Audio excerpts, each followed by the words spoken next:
Hey there. I'm curious about your defense in this game, particularly on the inside there. Just the things that you saw out there, and what allowed them to just, be able to score like they did.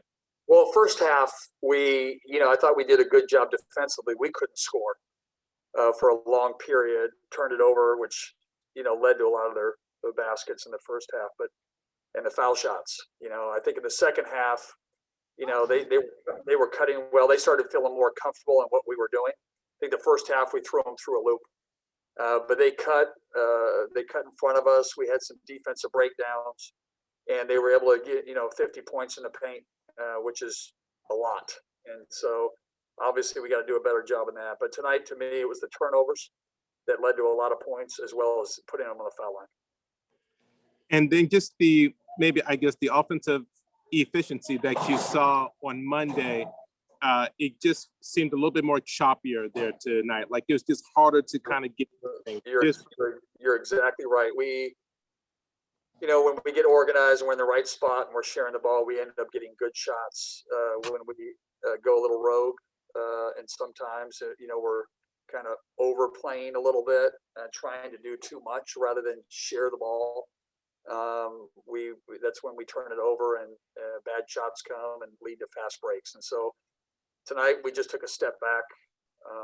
You could see it. We didn't have a lot of energy, Percy. Our energy was down. You could feel it. I don't know if it's the 4 games in 8 days, but you could the energy, the pop wasn't there. Thank you. You're welcome, Percy. Lauren, go ahead, Lauren. Hey, Hop. Going back to those turnovers, would you say it was more just what you guys were doing, or was there something Stanford was doing defensively to kind of disrupt you? Well, yeah, there's no question. Stanford is a very good defensive team. They've got length, they've got athleticism, they ice, which means if you're setting a ball screen, they don't let you come off it, which tries to keep the ball on one side of the floor. And we didn't execute well. We were trying to dribble through it. And, that's where turnovers are made. We got end of shot clocks, and we had like a default series, and we didn't get into that. When we did get into it, we got a great shot. And so, we keep talking to these guys about poise and relax and just make sure, 10 seconds or 8 seconds on the shot clock is a lot of time. And sometimes we act like it's 1 on the shot clock when there's still 8 or 9. And that's where we've got to get a lot better, especially against teams like Stanford.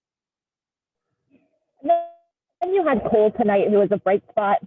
Cole, what did you see from him? What did you like from his performance? Well, Cole's one of those kids. Good things happen to kids who really work hard. He works hard. He has a positive attitude every day. He wasn't playing a lot at the beginning of the year. He's getting more and more comfortable. It was great to see him make a couple threes tonight because he's a really good shooter, made 3 of them. And he just plays really hard. Out of the 10 takeaways, he had 4. He's getting more and more comfortable, which is a great thing for us. All right, thank you. Chris Fetters, go ahead, Chris. Hey, Hop, just piggybacking off that, how do you envision Cole's role kind of moving forward, and where do you think, where do you see him in terms of how he impacts the team, not just now, but for next year too, I guess? Well, Cole, just so you know, Cole was a point guard in high school. And so he's 6'7", and he's quick. He can shoot it. He can pass it. His thing is just getting minutes and where he's getting more and more comfortable.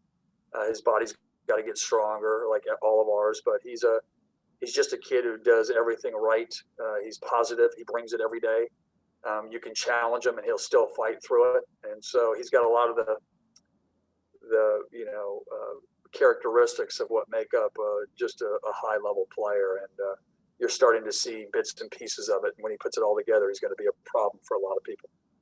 And when the game started to kind of, I don't know, get out of hand, I don't know how you want to put it, but in the second half, and you started rolling in a lot more guys like Pryor and Brooks and Ryley and those guys.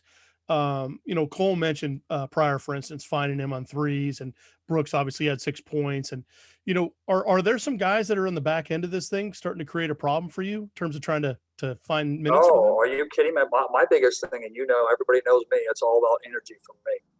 And I felt like our guys were starting to play a little bit selfish. I felt like our guys' energy levels were really low. We weren't executing. We weren't getting to the right spot. So I put guys in that, haven't played, that want an opportunity to play. And I thought they performed and earned, opportunities. I thought Jerron Brooks looked really, really good. The thing with our guards that we've got to stop turning over the ball. We turn it over too much. Our 3-point guards, Quade had 4 in 20 minutes. Marcus had 3 in 23 minutes. And Nate Pryor had 3 in 15 minutes. And that's sometimes just playing too fast, and we got to slow down. The way that Stanford plays is they really load up, and you've got to find the open man. And sometimes we just didn't read it, see it, and try to force it. And that's what leads to turnovers. And that's with this team, that's a tough thing with, when you're playing against a team like Stanford, for sure. All right. Appreciate it, Coach. You're welcome. Andy Yamashita, go ahead, Andy. Hi, Hop. Thanks for the time. You're welcome. You guys only had 1 free throw attempt today. I know Stanford's a good interior defensive team, but how do you guys improve that going forward?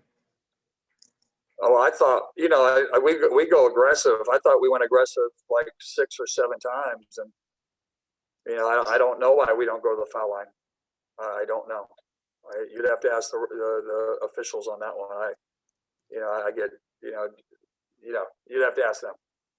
Gotcha. And then 8 out of 25 from 3 tonight. Were you happy with the team's looks from deep?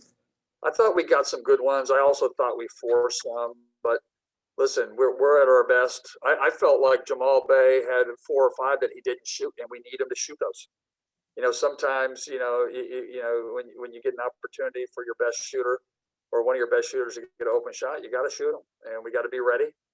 And, hopefully next game we can bounce back and share the ball a little bit better and make some more threes. But in our games that we've won, we've been 12 for 24, and you play a team like Stanford, we had to make probably 3 or 4 more. And then we had to go to the foul line a little bit more. Gotcha. Thanks for the time, Hop. You're welcome, Andy. Thank you. Kim Reynolds. Hey, Coach. Eric, at the end of the first half, came up lame. What happened? He came back in the second half, and he was able to play. How is he going forward? He's fine. I think he popped a tire, when he went, sometimes when you do that, you feel like you kind of pop your knee a little bit. And so for him, it was, it's one of those things that gets a little bit scary, but, he checked out well. And I just, didn't want to push it. You could tell some of the guys that have been playing a lot of the minutes had 0 pop. And so, give some other guys an opportunity that did have pop. All right, Dan Ryley. And just a follow up on Eric, it just kind of looked like a weird injury. He was uncontested, didn't get bumped. Did he just kind of cramp up or something? What happened? I don't know. He felt like his knee popped a little bit. And so after he was checked out, he was fine, but it was like one of those ones, your knee locks. I always say it's a flat tire. You look like you're about to go jump and everything like almost collapses on you. But that happens, and he was, they told me I could play him, but I just played him a little bit.